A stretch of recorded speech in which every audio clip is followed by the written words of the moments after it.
नमस्कार दर्शकों, मैं अमित कौशिक आप सभी के सामने फिर से एक बार नया वीडियो लेकर के उपस्थित हूँ। काफ़ी दिनों से हम वीडियो नहीं डालते थे, कुछ टेक्निकल प्रॉब्लम्स थी, कुछ घर के अंदर भी अव्यवस्था थी, तो किसी कारणवश हम वीडियो नहीं बना पा रहे थे। तो अभी हम जो हमारी वीडियो हैं वो कंटिन्यू रखेंगे।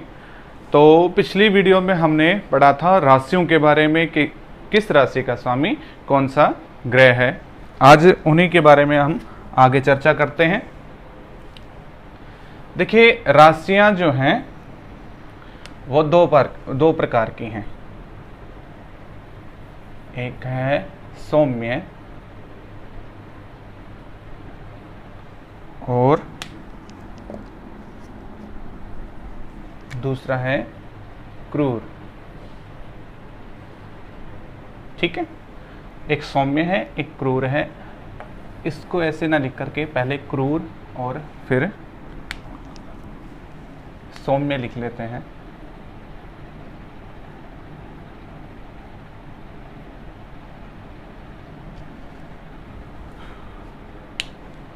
ये क्रमबद्ध तरीके से चलेंगे। जैसे एक नंबर की जो राशि है अर्थात मेष राशि जो है वो क्रूर राशि है।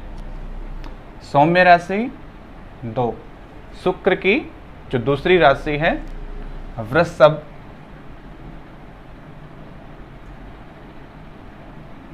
वो सौम्य राशि है। ठीक है,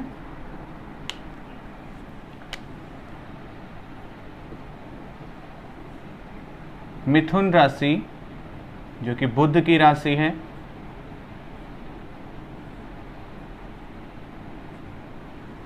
जो तीसरी राशि है वो फिर से क्रूर राशि है। और 4 नंबर की जो राशि है वो कर्क राशि अर्थात चंद्रमा की जो राशि है वो सौम्य राशि है।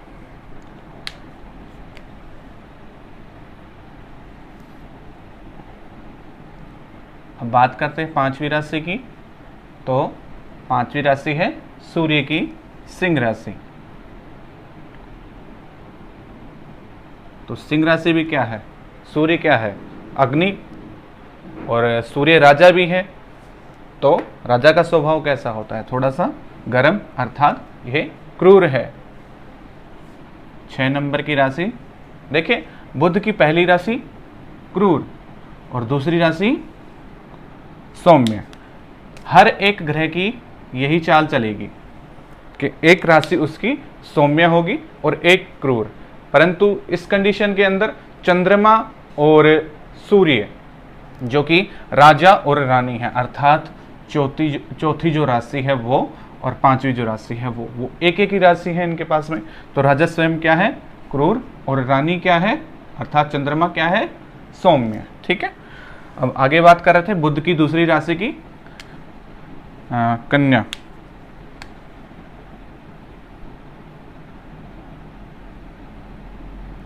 कन्या राशि जो है वो सौम्य है। अब 7 नंबर की जो राशि है तुला वो क्रूर राशि है। शुक्र की दूसरी जो राशि थी वो सौम्य थी और जो 7वीं जो राशि है अर्थात तुला जो राशि है वो क्रूर है। 8 नंबर की जो राशि है वो है वृश्चिक। ठीक उसी प्रकार से मंगल की जो पहली राशि वो क्रूर और जो 8वीं राशि है वो सौम्य, वृश्चिक राशि। 9 नंबर की जो राशि है वो है धनु जो कि गुरु की राशि है और क्रूर राशि है। 10 नंबर धन के बाद में मकर अर्थात शनि की जो राशि है 10वीं नंबर की मकर जो राशि है वो सौम्य है। परंतु 11वीं जो राशि है कुंभ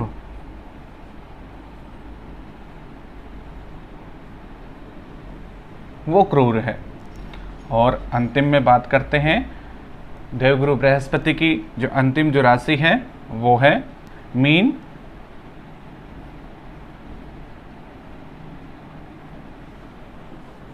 तो वो भी सौम्य है।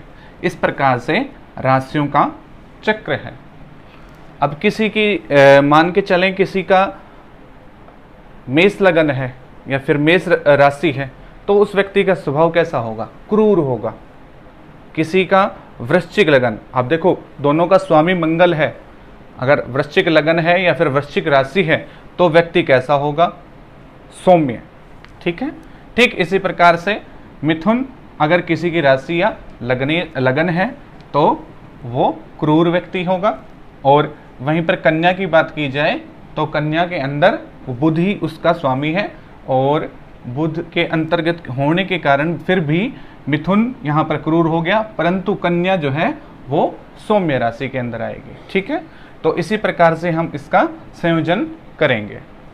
चलिए नेक्स्ट टॉपिक पे चलते हैं।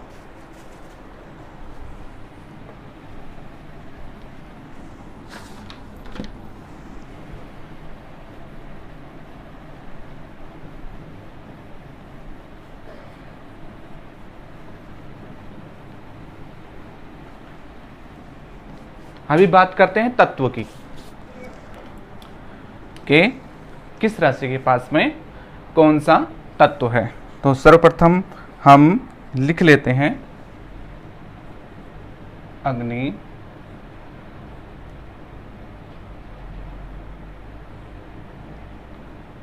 पृथ्वी,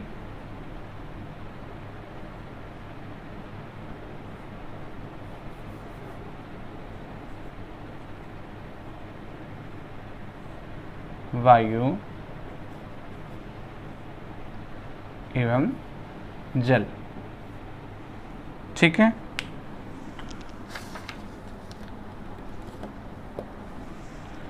अब बात करते हैं अग्नि तत्व की कौन कौन सी राशियां हैं। तो मेष, ये क्रमबद्ध तरीके से चलेंगी। मेष जो है वो अग्नि तत्व की राशि है। वृषभ, ये पृथ्वी तत्व की राशि है। मिथुन,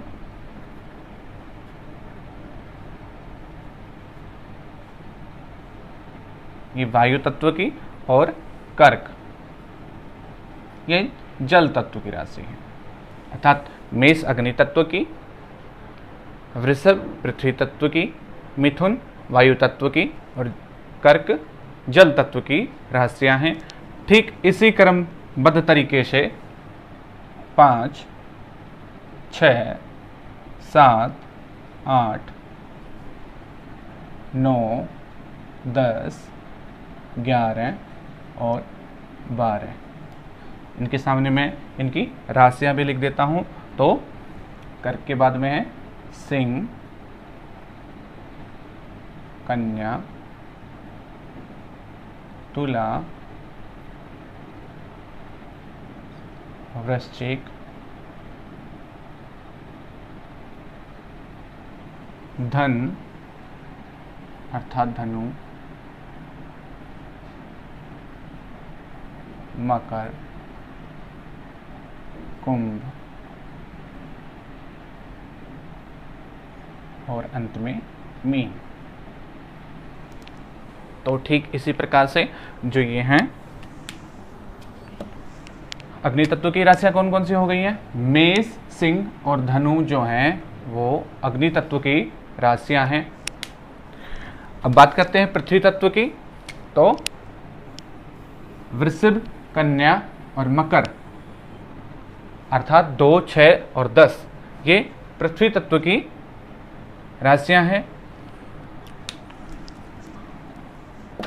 अभी बात करते हैं वायु तत्व की।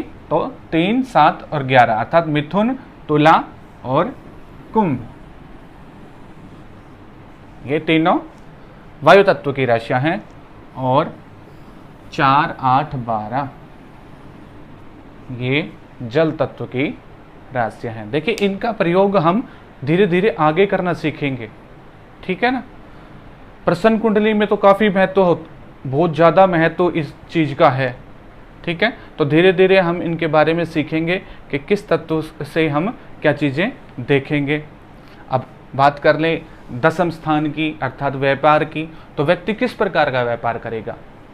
ठीक है, अगर अग्नि तत्व की राशियां हैं या फिर अग्नि तत्व से संबंधित कोई आ रही है, तो जैसे मान लें मेष राशि आ गई है वहां पर, या मेष से संबंधित कोई कार्य करना चाहे, तो मेष क्या है, अग्नि तत्व है, अग्नि है अर्थात अग्नि से संबंधित बिजली,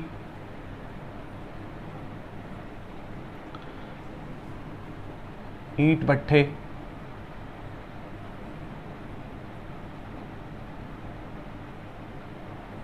ठीक है, ईंट भट्ठे, बिजली की, कोई भी रेस्टोरेंट अर्थात कि जहाँ पर खाना बनाने का जो सिस्टम होता है वो, वहाँ पर भी बिजली का उपयोग होता है, आग का उपयोग होता है, अग्नि तत्व है। तो ठीक इसी प्रकार से हम किसी भी चीज़ के बारे में अगर किसी भी कोई भी राशि से संबंधित अगर चीज़ देखते हैं तो वो हमको यहाँ से पता चलेंगी। अभी कई बार प्रश्न ये आ जाता है कि हमारी ये चीज़ खो गई है, तो यहाँ ये कहाँ पर गई, तो फिर इन चीज़ों से ही अनुमान लगाया जाता है। जब प्रश्न कुंडली के अंदर देखा जाता है कि भाई कहाँ पर होगी वो वस्तु, तो अगर अग्नि से संबंधित आ रहा है तो अग्नि के पास में होगी, अर्थात रसोई घर में भी हो सकती है, किसी लाल जगह के स्थान पर भी हो सकती है। ठीक है, पृथ्वी तत्व है तो जमीन पर हो, कहीं नीचे रख दी गई हो। ठीक है, वायु तत्व, फिर जल तत्व। ठीक है, वायु तत्व का अर्थात कहीं पर टांग करके आप भूल गए हैं। जल तत्व का अर्थात है कहीं पर किसी का पानी के घड़े के पास में या टैंकर के पास में आपने रख दी हो, किसी कैंपर के पास में आपने रख दी हो चाबी, या फिर कोई भी अन्य चीज़ वस्तु जो है खो गई है, कोई व्यक्ति चला गया है, तो वो जल या तड़ाग के पास में वो मिलेगा। अपन इस चीज़ के बारे में देख करके बताएंगे। तो ये चीज़ें हमें वहाँ पर बहुत ही ज़्यादा उपयोग में आएंगी हमारे ये चीज़ें। ठीक है, तो इनको अच्छे से याद कर लीजिएगा।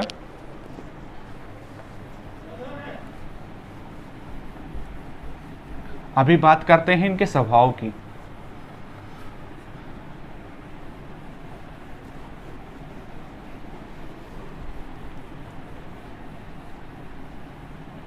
अब बात करते हैं स्वभाव की। तो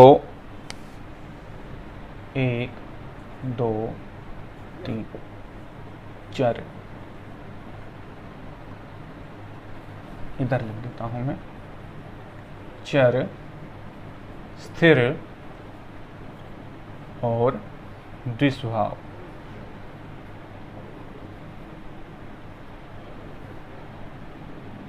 देखिए ये राशियां हैं। ठीक है, अभी आगे बात करेंगे इसके बारे में भी।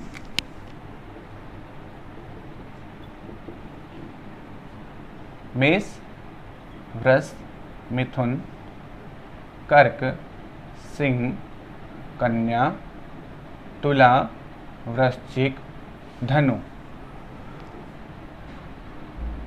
मकर, कुंभ, मीन। देखिए अब ये चर, स्थिर और दुष्भव, ये भी हमको आगे चल करके काफ़ी अच्छे तरीके से हम इस चीज़ को पढ़ेंगे। और छोटा सा एक एग्जांपल लेकर के मैं आपको समझा देता हूँ इस चीज़ के बारे में कि चर राशियाँ जो हैं वो 1 4 7 10, अर्थात मेष राशि जो है वो चर है, कर्क राशि, तुला राशि और मकर राशि। ठीक है, स्थिर राशियाँ जो हैं वो है 2 5 8 12, अर्थात वृषभ, सिंह, वृश्चिक और मीन राशियां जो हैं स्थिर स्वभाव की राशियां हैं। 3 6 9 और ये यहाँ पर 11 है और यहाँ पर 12। ठीक है, तो 3 6 9 और 12 जो हैं राशियां वो द्विस्वभाव राशि हैं, अर्थात चर भी हैं और स्थिर भी। उनका आधा जो पक्ष है, जैसे माने ये एक राशि है तो इसका जो आधा जो है वो चर है और आधा स्थिर है, तो इसलिए इसको द्विस्वभाव बोला गया है। ठीक है, तो ये द्विस्वभाव की राशियां हैं मिथुन, कन्या, धन और मीन। ठीक है, तो इन चीज़ों का भी हम आगे अच्छे से विश्लेषण करेंगे। अभी मैं बता रहा था आपको एक छोटा सा एग्जाम्पल देने के लिए। देखिए चर जो लगन है, अब कोई आपके पास में आ जाता है व्यक्ति कि आप बताइए पंडित जी हमको या कि हमें एक मशीनरी खरीदनी है। अब मशीनरी किसी भी प्रकार की हो सकती है, ठीक है, पंखा भी एक मशीनरी के अंदर है और गाड़ी भी एक मशीनरी के अंदर है। तो जो चीज़ चलती रहे, ठीक है, तो कोई चीज़ चलती रहे तो वो किस में होगा? चर में।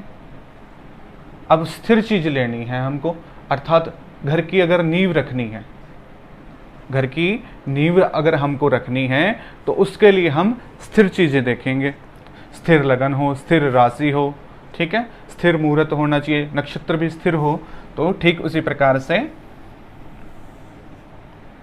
फिर हम स्थिर चीज़ों का स्थिर राशियों का चयन करेंगे उसमें। ये छोटा सा एग्जाम्पल है। और ये द्विस्वभाव, अगर मान लीजिए हमें चर लगन के अंदर कोई चीज़ खरीदनी थी, परंतु उस समय तो शॉप ही नहीं खुलती है, तो फिर उसके बाद में हम स्थिर में नहीं खरीदेंगे उसको, द्विस्वभाव के अंदर आकर के फिर उसका चयन करेंगे कि कितने समय से कितने समय तक चर लगन रहेगा द्विस्वभाव राशि के अंदर। तो तब हम उसके अंदर बताएंगे कि सर आप यहाँ से यहाँ तक आप इसके अंदर ले सकते हैं, अन्यथा शुभ तो चर के अंदर ही होगा, कोई भी मशीनरी का लेना, ठीक है ना। तो ये अति आवश्यक के अंदर। और द्विस्वभाव क्षणी रुष्टा रुष्टा क्षणी तुष्टा, जिन लोगों की 3, 6, 9, 12 अर्थात की मिथुन, कन्या, धनु और मीन राशियां हैं, वो क्षण भर में ही आपसे रुष्ट हो जाएंगे और क्षण भर के अंदर ही आपसे फिर से वार्तालाप करने लगेंगे। ऐसा स्वभाव है, क्योंकि द्विस्वभाव हो गया है इनका। तो ठीक उसी प्रकार से उस व्यक्ति का भी स्वभाव ऐसा ही होगा, क्षण भर में आपसे रूठ जाएगा और क्षण भर में ही आपसे फिर से पुनः बातें करने लगेगा। आज की वीडियो में सिर्फ इतना ही। आशा करता हूँ आपको सारी चीज़ें हम अच्छे से समझ में आ रहे होंगे। देखिए, अगर आप आज से वीडियो देख रहे हैं तो पीछे से जो वीडियो मैंने बनाई हैं उन सभी को आप अच्छे से देखें, शुरू से 1 बाय 1 स्टेप बाय स्टेप सारी वीडियोस आप देखते चलें और फिर यहाँ तक आप पहुँचे। धीरे धीरे हम सारी चीज़ें क्लियर करते चले जाएंगे और आपको सारी चीज़ें आसानी से समझ में आने लगेंगी। अगर कोई भी शिकायत या सुझाव है तो आप कमेंट बॉक्स के अंदर ज़रूर दीजिएगा। तब तक के लिए नमस्कार, धन्यवाद।